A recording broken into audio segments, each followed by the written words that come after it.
بسم الله الرحمن الرحيم. هل أتى على الإنسان حين من الدهر لم يكن شيئا مذكورا إنا خلقنا الإنسان من نطفة أمشاج نبتليه فجعلناه سميعا بصيرا إنا هديناه السبيل إما شاكرا وإما كفورا إنا أعتدنا للكافرين سلاسل وأغلالا وسعيرا إن الأبرار يشربون من كأس كان مزاجها كافورا عينا يشرب بها عباد الله يفجرونها تفجيرا يوفون بالنذر ويخافون يوما كان شره مستطيرا ويطعمون الطعام على حبه مسكينا ويتيما وأسيرا إنما نطعمكم لوجه الله لا نريد منكم جزاء ولا شكورا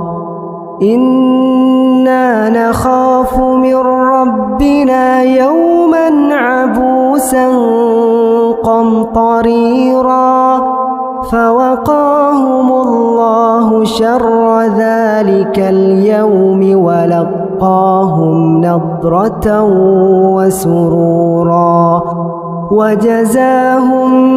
بما صبروا جنة وحريرا متكئين فيها على الأرائك لا يرون فيها شمسا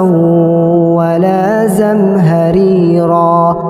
ودانية عليهم ظلالها وذللت قطوفها تذليلا ويطاف عليهم بآنية من فضة وأكواب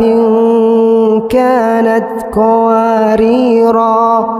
قوارير من فضة قدروها تقديرا ويسقون فيها كأسا كان مزاجها زنجبيلا عينا فيها تسمى سلسبيلا ويطوف عليهم ولدان مخلدون إذا رأيتهم حسبتهم لؤلؤا منثورا وإذا رأيت ثم رأيت نعيما وملكا